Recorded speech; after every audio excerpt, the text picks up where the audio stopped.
8 मार्च 2014 को Malaysia airlines की flight MH370 ने कुआलालंपुर इंटरनेशनल एयरपोर्ट से उड़ान भरी।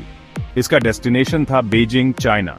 ऑन बोर्ड थे 227 पैसेंजर्स 15 मुल्कों से और 12 क्रू मेंबर्स। बोइंग 777-200ER रात के आसमान में उड़ा, एक आम लॉन्ग हॉल फ्लाइट की तरह। एयर ट्रैफिक कंट्रोलर्स का आखिरी कांटेक्ट एयरक्राफ्ट से 1:19 पर हुआ, जब ये साउथ चाइना सी के ऊपर था। फिर MH370 रेडर स्क्रीन से गायब हो गया। कोई डिस्ट्रेस कॉल नहीं किया गया।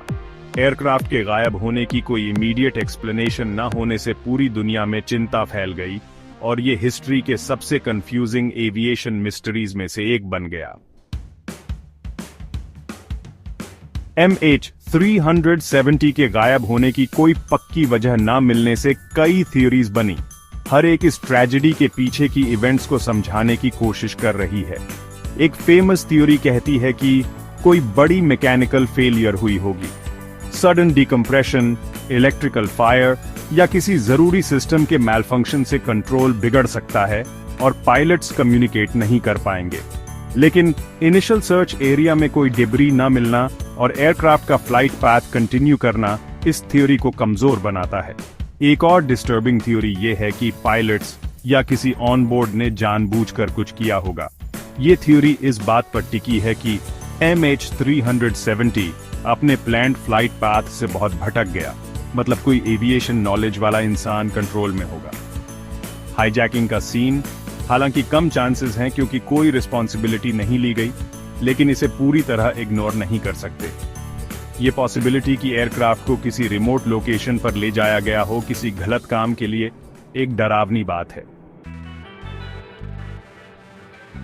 MH370 की तलाश एविएशन हिस्ट्री की सबसे बड़ी और महंगी सर्च रही है।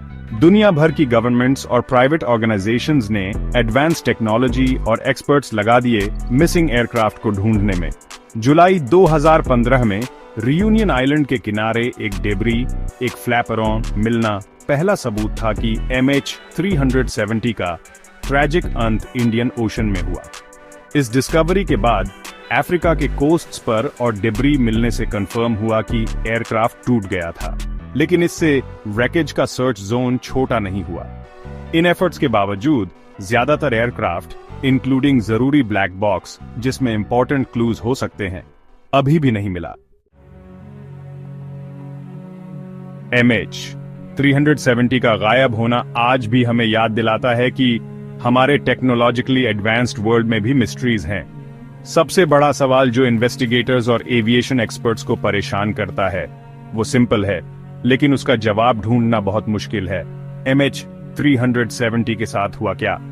ब्लैक बॉक्स के बिना जो फ्लाइट डेटा और कॉकपिट ऑडियो रिकॉर्ड करता है, फ्लाइट के आखिरी मोमेंट्स को समझना और उसके गायब होने की वजह जानना इम्पॉसिबल है। कोई पक्की एक्सप्लेनेशन ना होने से कंस्पिरेसी थियरीज भी बनी हैं, कुछ तो बहुत ही अजीब हैं। MH370 का गायब होना हमें ह्यूमन नॉलेज की लिमिट्स और जिंदगी के अनप्रिडिक्टेबल नेचर की याद दिलाता है। आंसर्स की तलाश से फैमिलीज को वो क्लोजर शायद कभी ना मिले जिसकी उन्हें जरूरत है, लेकिन ट्रूथ की खोज, उस फेटफुल नाइट में क्या हुआ ये जानने की कोशिश ह्यूमन स्पिरिट की रेजिलियंस दिखाती है। MH370 की लेगेसी सिर्फ अनआंसर्ड क्वेश्चंस में नहीं है, बल्कि लेसन्स लर्न्ड में भी है। इस ट्रेजेडी से एविएशन सेफ्टी प्रोटोकॉल्स की फिर से जांच हुई, जिससे एयरक्राफ्ट ट्रैकिंग सिस्टम्स बेहतर हुए और पायलट ट्रेनिंग और मेंटल हेल्थ अवेयरनेस पर ज्यादा ध्यान दिया जाने लगा। MH370 की तलाश ह्यूमन नीड को दिखाती है, अननोन को समझने की, मुश्किल समय में मीनिंग ढूंढने की और उन लोगों की याद को जिंदा रखने की जो हमेशा आंसर्स ढूंढते रहते हैं।